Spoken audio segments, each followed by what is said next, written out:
To the courts now, where the prosecution in the gang trial of Tesha and his 24 co-accused, including a medical doctor, called its first witness to the Home Circuit Court today. The men were arraigned this morning a few minutes before 11 o'clock. They have pleaded not guilty to all 32 counts. Raquel Porter has details.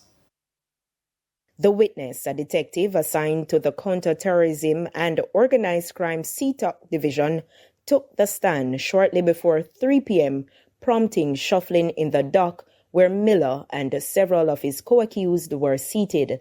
The detective testified that he had been assigned to CTOC, Special Operations Unit, for 4 years with responsibility that included conducting operations targeting high-value individuals.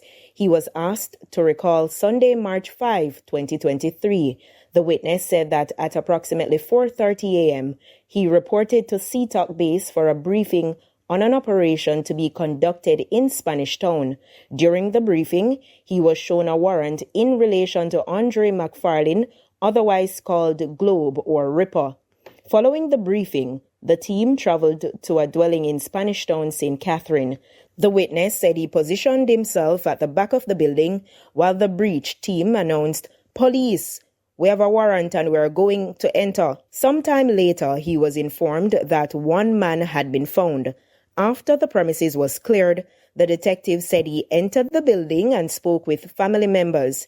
He testified that he saw a man who was identified to him as Andre McFarlane. He and 2 other officers were instructed to remain at the premises with McFarlane.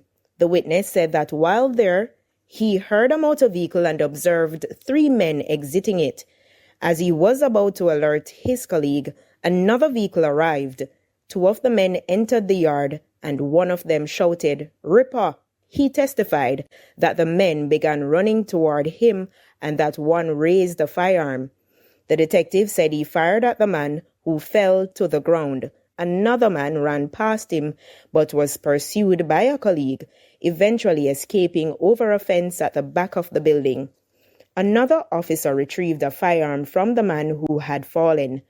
The witness said additional members of the Jamaica Constabulary Force arrived and the injured man was placed in a service vehicle and taken to hospital. The detective later went to the front of the building where he was introduced to Bjorn Thomas, otherwise called BJ, who told him he was a truck driver. Prior to today's adjournment, the witness was shown a photograph after presiding judge Justice Dale Palmer overruled objection from the defense that the foundation was not laid for the document to be shown. Raquel Porter, reporting for TVJ News.